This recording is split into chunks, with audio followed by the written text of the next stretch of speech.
ko sa'yo, ikaw lamang. Hello, hello, hello mga ka-G.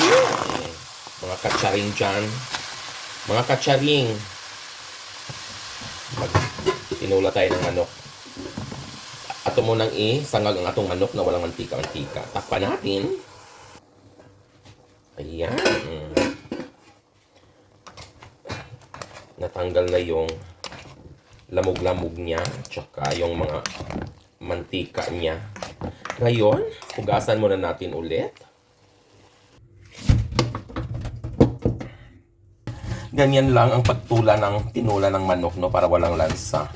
Before that, akong gikumot-kumot og asin. Kunya, akong gisangag dito nga walang mantika. Ikulo-kulo na siya. Ato siyang hugasan og otro. Now, magpakulo na tayo ng tubig. Ito ang ating sibuyas, luya, at saka tanglad. Tsaka may sili. Dagdagan natin ng paminta. Atin, habang nagpakulo tayo sa ating tinula, suklay-suklayan muna natin itong mga alaga natin. Front, be front. Gustong-gusto niya itong magpasuklay. Yung ibang mga pusa dyan, hindi nagpapasuklay. Pero ito ang gusto niya, magpasuklay. Kasi para daw maganda siya every morning. Ito si Pukirat. Si Pukirat nga bahog bilat. Ayan. Hindi pang atay mo. Ayan.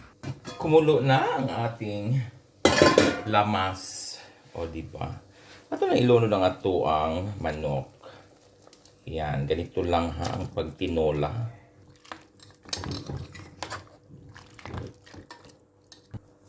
Kunting asin. Palasa. Ayan.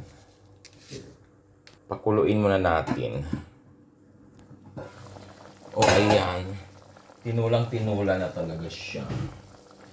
Wala akong nabiling mga dahon-dahon kasi tinatamad akong pumunta sa supermarket. Pero pwede na ito. Kulang na lang ito dapat sa kung gusto nyong lagyan ng papaya o kaya malunggay. Diba? Ayan. So, ayan.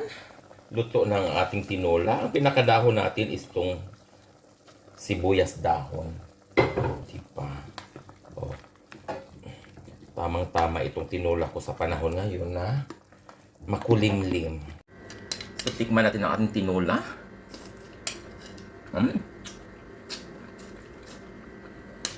Pwede lang may ahi ko sa sabaw.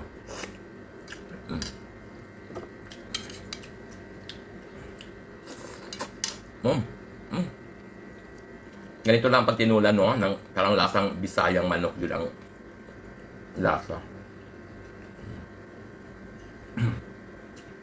Shout out muna pala ako sa aking mga followers. Thank you so much for like and share. And of course, kung may time din naman kayo mag-comment, daghan po kayo salamat. Mga mamahaw ta.